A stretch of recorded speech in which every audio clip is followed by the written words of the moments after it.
What if I told you that Google, the company you use every day to search, watch videos, and send emails, secretly built AI for the Pentagon that could help drones decide who lives and who dies? This was called Project Maven, and it wasn't science fiction. It was real. And here's the wild part. Most Google employees didn't even know they were working on military AI until it leaked. What followed was a digital rebellion inside one of the most powerful companies on Earth. Stick with me, because by the end of this video, I'll tell you about a hidden memo that revealed Project Maven was just the tip of the iceberg, and it could change the future of war forever. Thousands of Google employees have signed a petition urging the company to pull out of a project which harnesses artificial intelligence and could improve drone targeting. The employees are outraged Google's technology could be used by the Pentagon's Project Maven to better identify both targets and civilians. In 2017, the Pentagon launched Project Maven. Its official goal?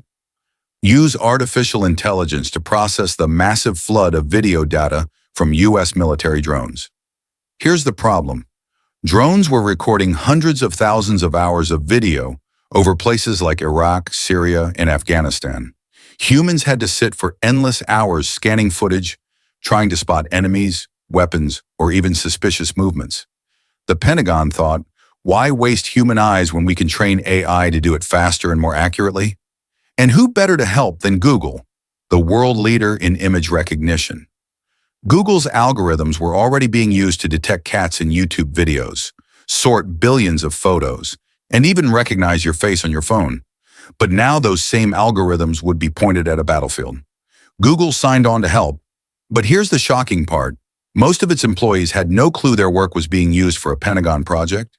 They thought they were training AI to recognize objects for harmless uses, like Google Photos. In reality, their code was being used to train military drones to identify cars, buildings, and potentially even humans as targets. When the truth leaked inside Google, employees freaked out. Many felt betrayed. One anonymous engineer wrote, "We never signed up to build weapons of war." This sparked one of the biggest employee rebellions in Silicon Valley history. Artificial intelligence, drones, warfare, and Google. It's a mixture that caused an uproar inside the tech giant where the early motto was "Don't be evil." So what's behind Google's contract with the Department of Defense for a project called Maven? Joining me now from Oakland is Gizmodo reporter Kate Conger, who's been covering the story. Kate, so what was the extent of what Google was planning to do and work with on this Project Maven? So Google's role in this project has been to create artificial intelligence to do image classification on the footage collected by drones. And so they were trying to help the Department of Defense mark objects in this footage to say this car is a car, this building is a building, this is a person. In 2018, over 3,000 Google employees signed a petition demanding the company pull out of Project Maven. The petition read, "Google should not be in the business of war." Even worse, dozens of employees resigned, including top AI researchers, saying their moral line had been crossed. The company's own culture was collapsing. Remember, Google's early motto was, "Don't be evil." For many workers, Project Maven proved the company had abandoned that philosophy. Here's a question for you. Do you think it's wrong for Google to have ever worked with the Pentagon? Or is it simply the reality of technology in the modern world? Comment below because I want to hear your take. Thousands of Google workers now protesting Google's involvement in a Pentagon drone program. Google working on the software for it. A letter to Google CEO Sundar Pichai. It's signed by more than 3,000 Google workers. Here's what it says, quote, "We believe Google should not be in the business of war. Therefore, we ask that Project Maven be canceled and that Google draft, publicize, and enforce a clear policy." It says that neither Google nor its contractors, that's a big one, that they will never, ever again work on warfare technology. The backlash wasn't just internal. The media pounced on the story. Headlines accused Google of secretly building killer AI. Public trust was shaken. The controversy grew so big that CEO Sundar Pichai personally stepped in. Under enormous pressure, Google announced it would not renew the Pentagon contract when it expired in 2019. They even released a set of AI principles, promising never to build weapons or technology that caused harm. But here's the twist. Project Maven didn't end just because Google backed out.